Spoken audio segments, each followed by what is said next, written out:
Assalamualaikum warahmatullahi wabarakatuh. Izin memperkenalkan diri, saya Helvina Julian, NPM 2213031020, Prodi Pendidikan Ekonomi 2022 kelas A. Di sini saya akan mempresentasikan hasil observasi saya, yaitu hasil observasi implementasi kurikulum di SMA 15 Bandar Lampung. Oke, di sini sudah ada pengertian kurikulum. Menurut Undang-Undang Nomor 20 Tahun 2023 tentang Sistem Pendidikan Nasional, kurikulum merupakan seperangkat rencana dan pengaturan mengenai tujuan, isi, dan bahan pelajaran, serta cara yang digunakan sebagai pedoman penyelenggaraan kegiatan pembelajaran untuk mencapai tujuan pendidikan. Jadi, tujuan dibuat kurikulum itu adalah untuk pedoman penyelenggaraan kegiatan pembelajaran untuk mencapai tujuan pendidikan. Next, karena pada tahun ini kita sudah menerapkan kurikulum merdeka, di sini ada pengertian kurikulum merdeka. Kurikulum merdeka belajar merupakan kurikulum pembelajaran yang mengacu pada pendekatan bakat dan minat. Kurikulum yang diluncurkan Kemendikbudristek Bapak Nadiem Makarim adalah upaya bentuk evaluasi dari perbaikan kurikulum 2023. Nah, kurikulum merdeka ini kan evaluasi dari perbaikan kurikulum 2013. Di kurikulum mereka ini di sini tuh mengacu pada pendekatan bakat dan minat. Jadi di sini peserta didik itu lebih seperti dikembangkan apa bakat dan minatnya. Jadi mereka tuh kayak mencari bakat minat peserta didik. Di sini juga Bapak dan Ibu guru itu tidak lagi memberikan materi-materi, tapi hanya sebagai fasilitator. Anak murid itu diminta untuk mencari materinya sendiri, berdiskusi, lalu Bapak dan Ibu guru itu hanya menjelaskan di akhir supaya tidak terjadi kesalahpahaman karena materi yang kurang akurat seperti itu. Next, ini ada kurikulum di SMA 15 Bandar Lampung. Jadi, dari hasil wawancara yang telah dilakukan di SMA Negeri 15 Bandar Lampung dengan narasumber Bapak Tarono SPD MPD selaku Wakakurikulum, di SMA 15 Bandar Lampung sudah menggunakan kurikulum merdeka untuk kelas 10 dan untuk kelas 11 dan 12 masih menggunakan kurikulum 13. Jadi karena waktu dari awal kelas 12 dan kelas 11 dari awal mereka masuk itu masih menggunakan kurikulum 13, jadi sampai sekarang pun mereka masih menggunakan kurikulum 13. Jadi hanya kelas 10 yang baru menggunakan kurikulum merdeka. Sedangkan untuk tahun ajaran baru, kelas 10 ini kan naik ke kelas 11 dah. Kelas 10 berikutnya menggunakan kurikulum merdeka lagi gitu. Jadi beranjak gitu. Oke, next. Sini ada implementasi kurikulum di SMA 15 Bandar Lampung. Implementasi kurikulum merdeka pada SMA 15 Bandar Lampung sudah berjalan dengan baik sesuai dengan peraturan Kemendikbud RI. Dan untuk implementasi kurikulum 2012 di SMA 15 Bandar Lampung juga sudah berjalan dengan sangat baik karena guru-guru sudah menguasai kurikulum 2013. Jadi hasil wawancara saya kemarin untuk implementasi sendiri di kurikulum 13 itu sudah berjalan dengan baik. Guru-guru sudah mengetahui nih gimana cara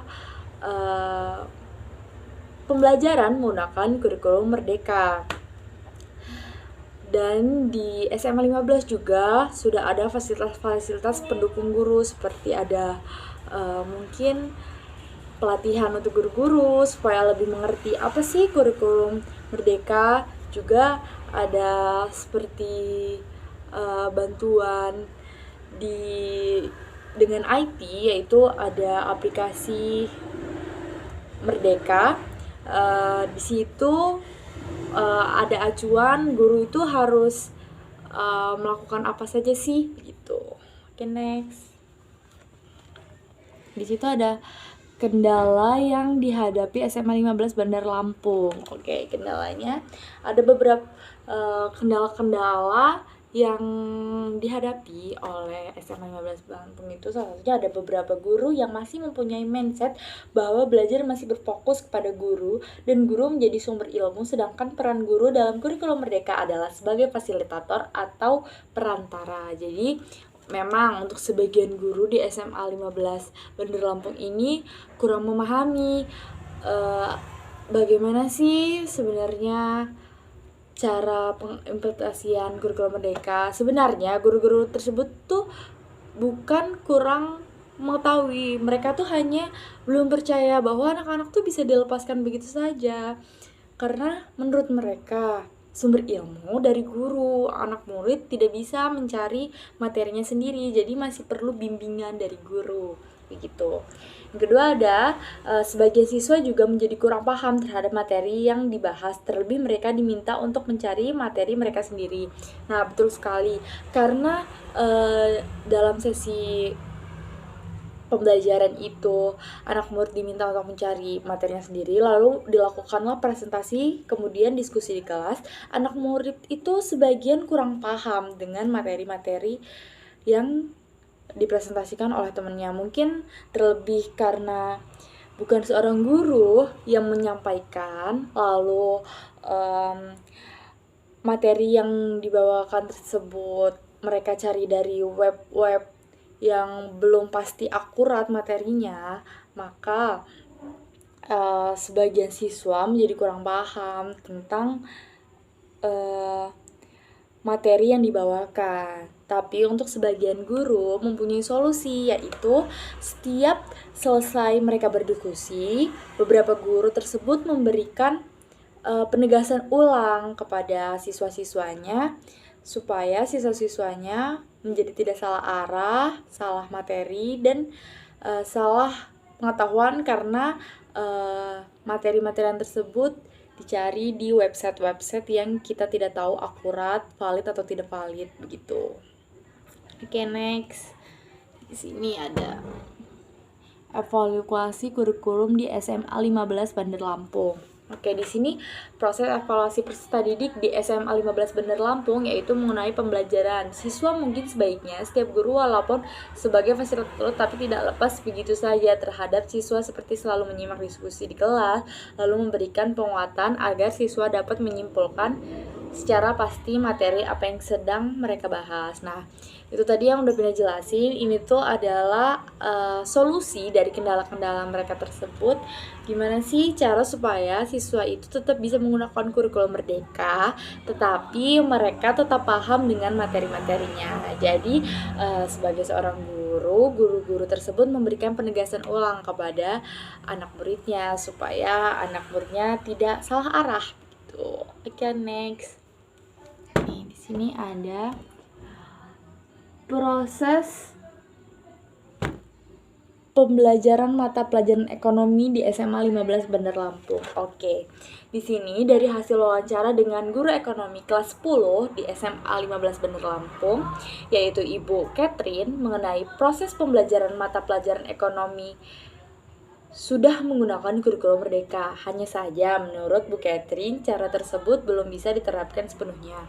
Jadi, Bu Catherine itu adalah salah satu guru yang belum bisa sepenuhnya percaya dengan kurikulum merdeka. Dalam artian, Bu Catherine ini masih belum bisa melepas anak muridnya secara terang-terangan. Bu Catherine masih sering sekali menjelaskan satu persatu tentang materi ke anak muridnya. Mungkin karena yang dibawakan Bu Catherine tersebut adalah ekonomi, ada pelajaran hitung-hitungan, dan Bu Catherine merasa anak murid belum mampu untuk mencari materi, memahami, lalu berdiskusi di kelas. Jadi Bu Catherine lebih senang untuk menjelaskan secara detail ke anak kelas. Oke, next. Nah, oke, itu saja yang dapat saya sampaikan pada video presentasi saya mengenai proses saya observasi di SMA 15 Bandar Lampung. Semoga hal tersebut bermanfaat. Saya akhiri, wabillahi taufiq wal hidayah. Wassalamualaikum warahmatullahi wabarakatuh.